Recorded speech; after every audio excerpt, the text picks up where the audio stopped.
Let's talk supply chain.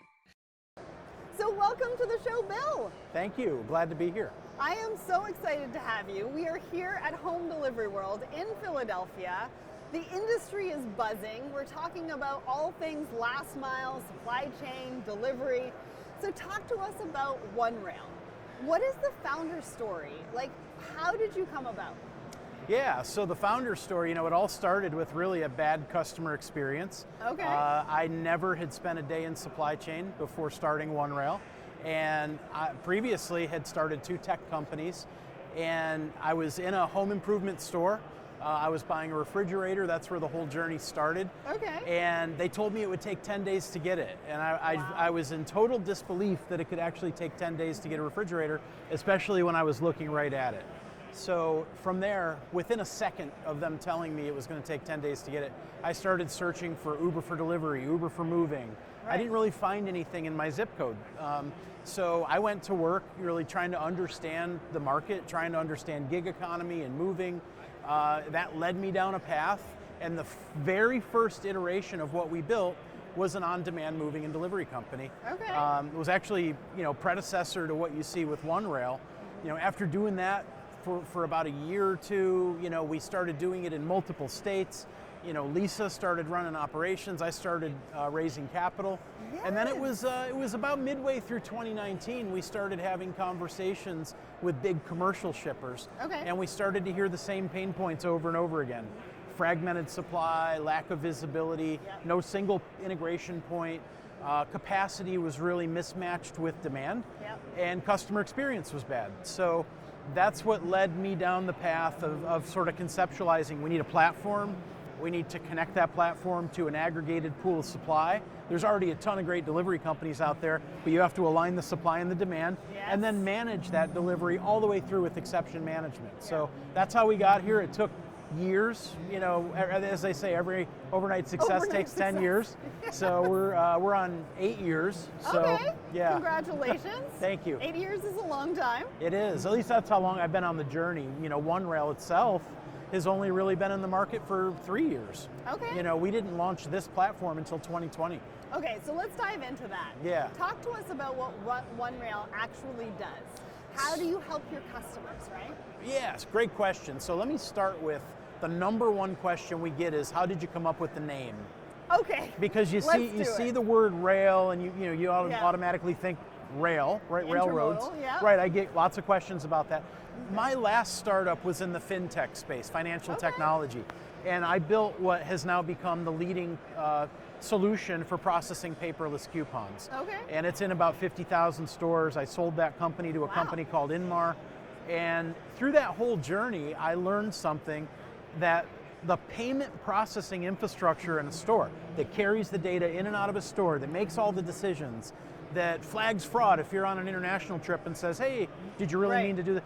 That's all called the rails. That's called the financial rail. Okay. So when it all connects, the right? light bulb just went off for So me. I started, all the pain points I just said, it sounded really clumsy. And I thought, wouldn't it be great to build a last mile solution that functioned like a credit card payment? Okay. When you swipe your credit card, there's 8 transactions that happen in milliseconds. Wow. With different banks and clearing houses, and there's a fraud, and data security around it. Yeah. So I thought, why couldn't a delivery come in from a shipper, a big retailer, and then we instantly assess that order and match it to the right delivery network, and then manage that all the way through and track it, and like a credit card transaction, you shouldn't have to worry how it gets where it's supposed to get, any of the parameters around sizing and matching. Yeah. So that's how we got there. This is what I love, is that we have people coming into supply chain now, or over the last couple of years, from different industries that are seeing what's happening in those industries and saying, wait a second, this can now happen in supply chain. We can do this. I know it's possible. I've done it before. Let me show you how. Absolutely. I mean, I with my previous startup, we really had a paint by number approach to how to go from 0 to national scale really fast. Okay. And we did the same thing with OneRail. We went out, We work with some of the largest shippers in the country, which I know you asked, what problems are we solving, and we'll get to that. Yeah. But we work with really large enterprise shippers, Fortune 50, Fortune 500, and those are the ones that have had the biggest problems scaling. Right. So by helping them aggregate their demand, with one provider like OneRail, we can give them access to so many different delivery providers that have so many different capabilities and make that all happen instantly. So talk to me about that customer. So who is your ideal client? Is there a size? Is there an industry? If I'm listening to this, I want to know if I look like that ideal client, especially as we dive into all the benefits. So the ideal client, we sat down when we pivoted. So we stopped being a courier. We started being OneRail in September of 19. And when we did that, we sat around a table and we decided who is that ideal customer. And our strategy was, a lot of startups go out and they work with small companies, SMB, let's go get some data points. We already had lots of enterprise experience over 20 years, our team did. So the thought was, let's go find the biggest retailers and shippers that have the biggest problems, because the biggest problem with scaling last mile is density.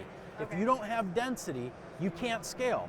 So my thought was, if we go out and we work with the biggest retailers, like Advance Auto Parts is one of our customers, they have almost 5,000 stores. We're powering their fleet of 13,000 delivery vehicles, 25,000 drivers, and we're powering that elasticity on top of it with third-party courier. Wow. That gives us density in over 330 markets across the country. So we went out and we targeted very large companies that have very big scalability concerns and pain points where they're trying to reduce their OpEx, trying to reduce the amount of manual touch, which I'll give you a story about American Tire Distributors on that, where we took all the OpEx out of their solution. They're also trying to do a better job with on-time rates. A lot of our customers are at a 70%-ish on-time rate. We get that above 95% pretty quickly. Good, and that's what we're looking for, right? Absolutely. That's what consumers, and when I say we, I mean consumers. We're all customers. Yep. Yeah. So when we think about that ideal customer, it's a fulfill from store is where I think OneRail has made the greatest mark. Lowe's Home Improvement, Advance Auto Parts, Tractor Supply, Menards Home Improvement. Those are customers of ours where we're fulfilling from store. But also wholesalers. We hear a lot about omni-channel and unified commerce. Gartner's kind of taking it down the unified commerce path. Yeah. The customer is at the center of the universe. Well, guess what? Wholesalers have the same problem. So we work with large wholesalers, product manufacturers like PepsiCo, American Tire Distributors, Caterpillar. Some big names. Yeah, which is uncommon. Thank you. Right? Because it's only been a couple of years. Yeah. Amazing. It Amazing. Is. So what are those clients talking to you about? What are the questions that they're asking? What are the challenges that you're facing that they're coming to you with to try to find solutions for? So the number one thing we hear is, hey, we tried delivering from store, and the way that we tried to do it was, hey, let's connect to a bunch of couriers individually. Yeah. And the problem is you never can have enough capacity in the right place at the right time. Mm-hmm. And then, so there's the dimension of, do you have enough trucks? Then there's the dimension of, what about diversity in terms of the types of deliveries? So if you're doing a 5-pound package, if you're delivering a 5-pound package in 30 minutes that only has to go 5 miles, that looks very different than a 2,000-pound load of flooring. So true. So what our platform does is we get every order. Every order comes to OneRail. Mm-hmm. Our solution is looking at the cube, the weight, different complexities, whether it's white glove or debris removal, and we're matching it in 200 milliseconds to a delivery network. So we know exactly what the capabilities are of the, right now, about 1,000 delivery networks, 12 million drivers. Yeah. So that matching happens, and there's no thought that has to go into it. So it's really matching and building enough supply of couriers to meet the demand need. So let's talk about that integrated network. Yeah. Because I think you have the largest. We do, in the world. So how did you get there? And what are the benefits from working with a company like OneRail that has the largest integrated network out there? The shipper is in total control. It starts with that. So when we work with a shipper, a lot of times they have contracts with different couriers. We're not asking them to not have those relationships. Right. They put those couriers on the platform. But where we shine is we say, hey, if that courier, who's your preferred courier, doesn't have capacity, or they're having a problem that day, they're having degradation in terms of on-time rates, we have this massive elasticity that sits above it, where we can ensure we're managing numbers, not couriers, right? So let me ask you about that, because capacity has been a big part of the conversation with labor shortages and all sorts of challenges that are sort of hitting the industry right now. What is your take on that? What is your solution to that? What are you doing around capacity for your clients? So have you ever had a computer that was going slow?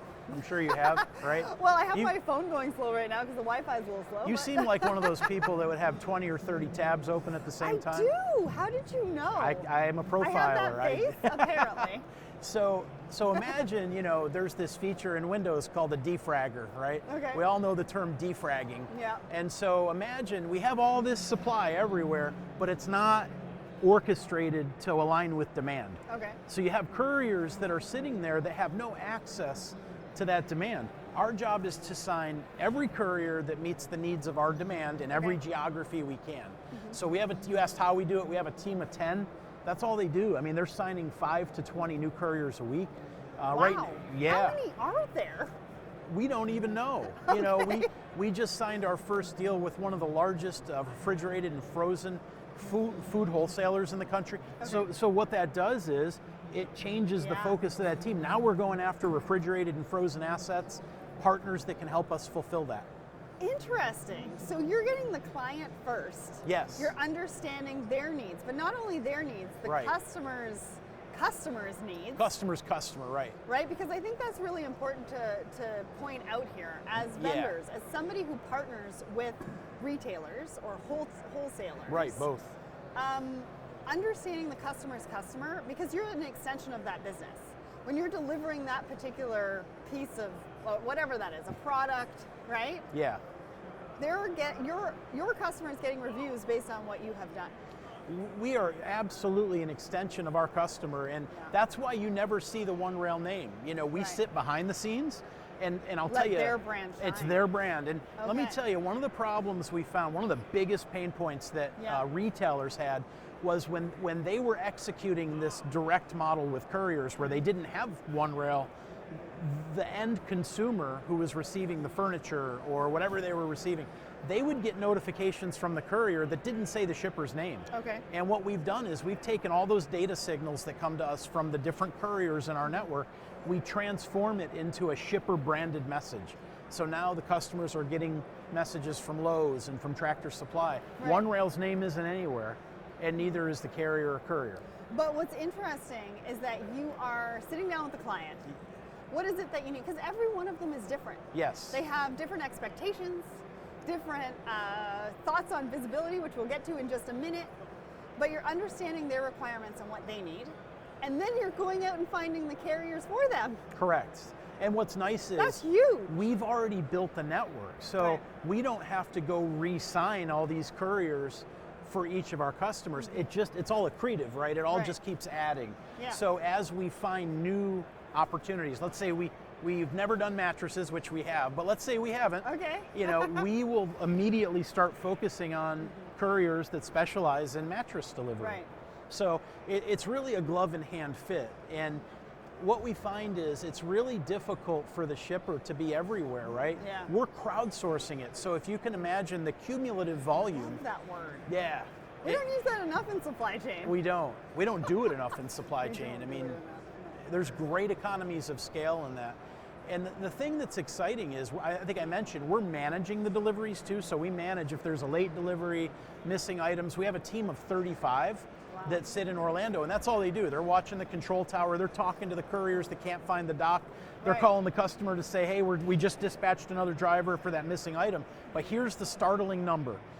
We did 3.7 billion data transactions in the first quarter. What? If we did 3.7 billion API calls. It's a lot. It's the connective tissue, right? Between the shopper, the courier, the store, the warehouse. But here's the big number. We've been using AI for 3 years. We actually score every delivery, and we score every courier in every market. Wow. So we're learning, the system is learning when it does auto dispatch. There's no manual dispatch. So if we were manually dispatching, we'd need 2,500 employees to do 3 million deliveries a month, which is kind of where we're at right now. Well, and think about the shift in conversation. Oh, you're bringing data to the table absolutely. that they may or may not have, potentially, depending on who you're working with. Right. From a vendor or carrier perspective. Right. And you're bringing that data, you're actually bringing all parties together through the data that you're collecting and being able to say, listen, this is how it's going, this is where we need it to be, and this is maybe even benchmarks of the industry or things like that. Absolutely. Yeah. And you hit on a good point. Every customer is different. They all have different nuances, different needs, but when you think about holistically fulfill from store, customers have gone through a journey already. They might have started trying to use their own team members that are working in the store back in the 2010s and 13s and 15s. Hey, this e-commerce has taken off. We do 2 deliveries a day, 2 a week. We can handle that. Then they sign companies like Roadie is one of the best out there. Roadie does a phenomenal job. Companies like Freight, and GoShare, and Bungie, these are all great companies. Those companies were almost like a 2.0 approach where they could handle that volume, but the problem is, what if they're out of capacity? What if they're not in 330 cities, which none of them are? So then what has to happen is they have to think bigger. Got to fill the gaps, and you've got to literally flip the table, flip the script, and say, you know what, you really need a platform that has connective tissue.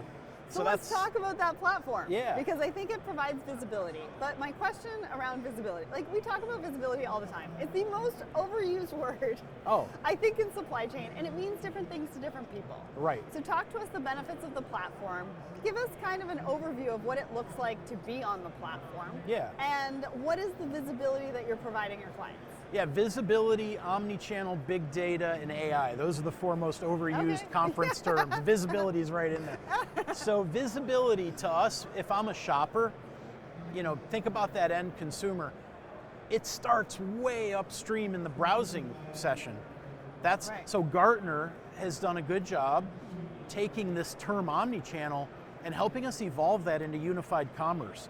Unified commerce starts higher up in the browsing session. So when I'm looking at a product online, I have visibility that it's in stock, and I have the options of how much it's going to cost and how long it's going to take to get here.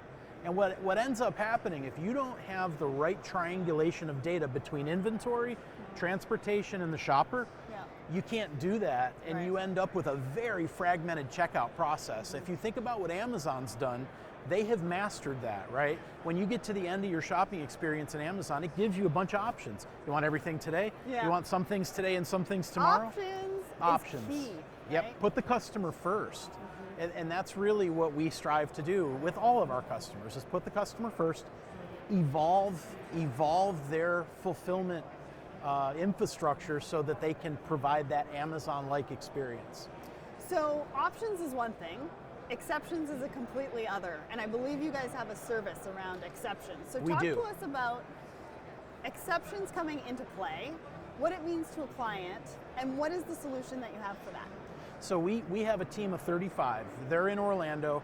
That team in 2020 was 3, so we've 10x that team. We've 10x that team, but we've about 200x our delivery volume. So that ratio changes because the platform gets smarter. There's better decisions being made on the matching.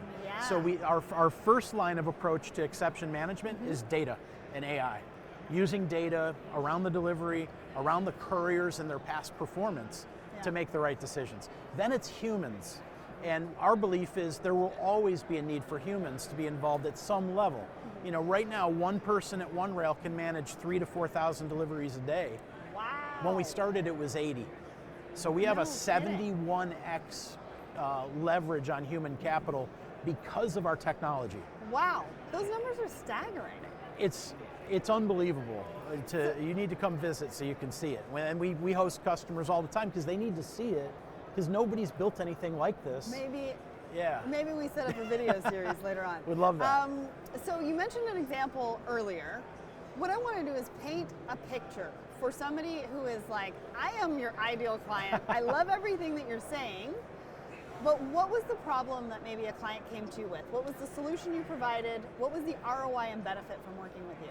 Yeah, that's a great question. So We're real lucky. I mean, we've been able to raise capital even during the bad market that we're in right now. Right. We've had 3 customers invest, and that says a lot. That says a lot. Well done. That's a level of conviction that I personally have never had in any of my startups. So I'm going to go back. It's like a songwriter always loves their first song they wrote the most, right? So American Tire Distributors was the first company to come onto the platform. Okay. And there was a guy there named Bill Hancock. He's now the Chief Supply Chain Officer at US Foods. Okay. And we met Bill, and Bill said, you know, we have 1,500 trucks, we have 120 warehouses, but we're struggling to do this expedited delivery, same day, 90-minute delivery. Right. And the struggle was, it was the capacity, never in the right place at the right time. Tracking and visibility was a problem. It was driving phone calls through the roof. They were getting 3 to 5 phone calls on every delivery at the warehouse level. Wow. Because there's no tracking, And then also the calls from the warehouse to the delivery companies. So the customer would call the warehouse, then the warehouse would call the delivery companies. Yeah, it's like a snowball effect. It's a horrible snowball effect. So here's the net. They only really were able to roll that out to about 30 stores doing it the manual way. Okay. And within 1 year, we had them live with a 98% on-time rate in all 120 warehouses, to the point where they put a brand on it called ATD Express. Okay. We reduced OpEx by about 13 million in soft costs. Wow. We saw tremendous reductions, about 20% in transportation costs, and we saw the on-time rate go from 70% to 98%. Well, and what you didn't touch on was the customer retention. Yeah, I mean, same. Because through all those numbers, they are retaining customers, they're getting new customers, they are getting word of mouth marketing. So one of the things we see in B2B delivery, which we do B2B with Advanced Auto Parts and American Tire Distributors, among a lot, but those are 2 that are really high volume. And what we saw was, in that auto parts space, especially in tires, if it's a tire shop or repair shop, they're going to order that part from 3 different providers, and whichever one gets there first gets the sale. Right. So not only do you have a big cost to put that back through the supply chain as a return, you lost the sale, and you're not going to get the next sale, right? Wow. So yeah, I can't disclose what the sales lift has been, but it's been appreciable to the point where ATD invested in our last funding round. Amazing. So if I want to know, like, what does onboarding look like? Does it take a while? Is there integration? You know, what does it look like? Because if I'm sitting in the audience, you know, onboarding is a really big question for any supply chain teams, professionals, chief supply chain officers looking to potentially work with you. It's really 2 things, right? It's onboarding and then time to value. So with onboarding, it's typically a 30 to 90 day process. You know, what the biggest work that we have to do is connect to the API. Okay. Or to connect to the demand signal. So we're an API platform, one single API. Yeah. You get access to the software, 12 million drivers, and our team.